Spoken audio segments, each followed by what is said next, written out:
about the tone of the political debate? Do you think it is advancing South Africa forward on the path of a non-racial and non-sexist society? The problem with debate, and I distinguish between debate and dialogue.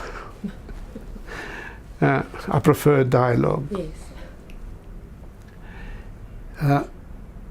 It's easy to speak in slogans, nationalize, farmers or whites are thieves. I'm white. I don't own a piece of land. I don't like my wife to be called a thief because she has a house in her name. And I don't want my children and my daughters-in-law to be called thieves because I think that they are honest people and hard-working people. Most of them are in the health service,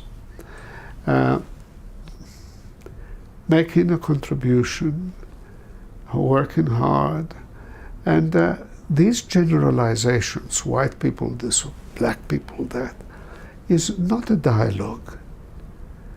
It's really sloganeering, and it should not be taken seriously by serious-minded people. I get upset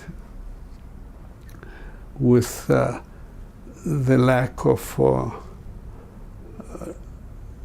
logical argument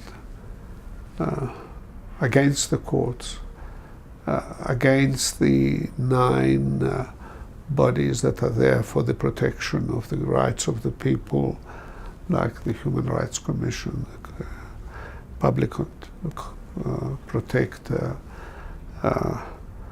and the other organizations. It's sad that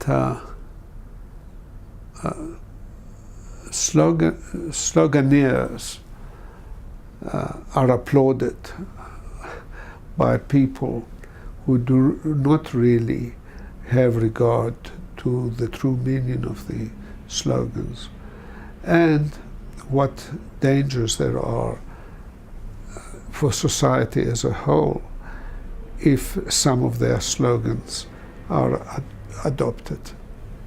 It's true, it's certainly not constructive. Yes, well, the Constitution provides, when people want to argue with me, I usually, publicly or privately, have you read the Constitution on this issue? They criticize judges. Have you looked at the judgment? Have you looked at the law? And if I am phoned, as soon as some judgment is given, my answer is simple. I have not read the judgment.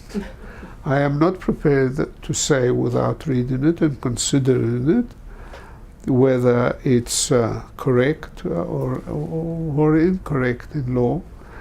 But there are people who reject it or applaud it, depending on whether their interests have prevailed or not. And this is not dialogue.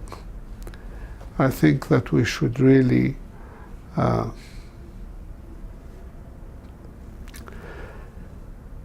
start at the bottom, at primary school. Telling people the truth about the Freedom Charter, telling people about the agreement that was reached in 1943 really, when the interim constitution was drafted. The Mandelas and the Sisulus and the Mbekis and the people that had fought in the struggle generally, including Oliver Tambo, both here and outside, heralded the interim constitution, and even more so the final constitution, which was really adopted. I led the team that appeared before the Constitutional Court. Our first attempt for the Constitutional Court to certify the Constitution failed. They said, go back and do some more homework in order to comply fully with 34 constitutional principles that were agreed to at Codesa. And we went back and did that. The people of South Africa voted on it, heralded it as the beginning of their freedom. Again, I will repeat, don't blame the Constitution if certain persons do not comply with it, if some of the positions, the principles have not been the right to housing, the right to health, the right to proper education.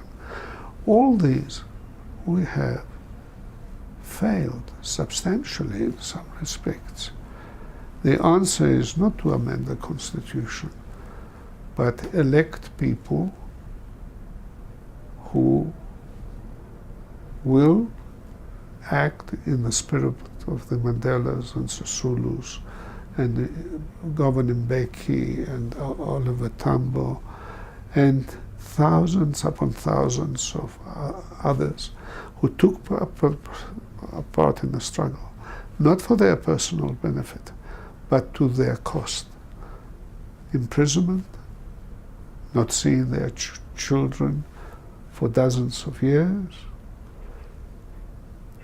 and yet they were happy with the Constitution. Most of them are contributing to the government and other services that are provided. Most of them, honestly, there are exceptions. Let's weed out the exceptions. But let's follow the Constitution in order that there may be a better life for all in South Africa. Pericles in the 5th century BC, speaking about Athenian democracy, said, we're lovers of beauty without extravagance and lovers of doing wisdom without being effeminate.